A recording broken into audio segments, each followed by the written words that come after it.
yung banda Nubitais, hindi kami natatakot mag-ano eh, mag-explore. Parang pag-explore is ano lang sa amin yun eh, parang regular basis namin pag-creating sa music. Kasi if you, kung napakinggan nyo na yung aming first album, yung Betterfly, iba't ibang sounding, hindi lang typical cause hindi kami naniniwala sa genre. Yan. Naniniwala kami na kung ano yung need ng song, ayun yung kailangan namin ibigay. And since etong sa PNYT, feeling namin ayun yung need ng song, ayun yung kailangan ng song, hindi namin pinagkait sa song. Binigay namin. That leads me to my next question. Sa tingin niyo kailangan ng song si Flo G ba? Kung kaya nakipag-collab kayo sa Yes, ano kasi yung flavor na binigay ni Flo G at yung flavor ninyo na nag-mix well together for this song? kasi masasabi kong kailangan si Flo G. Kasi si Flo G, yung song ginawa for Flo G. Yeah.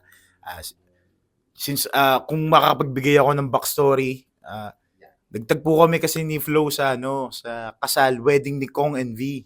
Yeah, the wedding of the century. Correct. Ito kami nagtagpo. Wala naman kaming ni Kuya Archie, wala naman kaming that time wala kaming ang tawag dito? Wala na kayong intention. Yeah, wala kaming intention na mag-create ng music kasama si Kuya Archie, but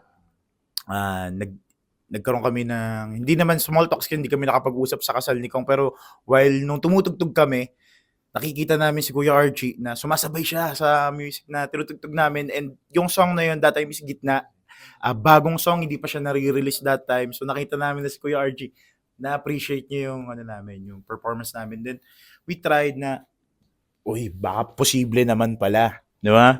Bakit hindi? Why not? So, kinontak namin si Kuya Archie, and very accommodating. Game agad siya. Sabi namin, Kuya Archie, gawa tayo ng song. Tara, game, anong kanta? Nagbigay kami ng tatlong, ang ginawa kasi namin is nagbigay kami ng 3 demos kay Kuya Archie. Then, ang PNYT, that time wala pa siyang title, ayun yung napili ni Kuya Archie. Kaya masasabi ko na yung song is kailangan si Kuya Archie, cause ginawa namin yung song para kay Kuya Archie.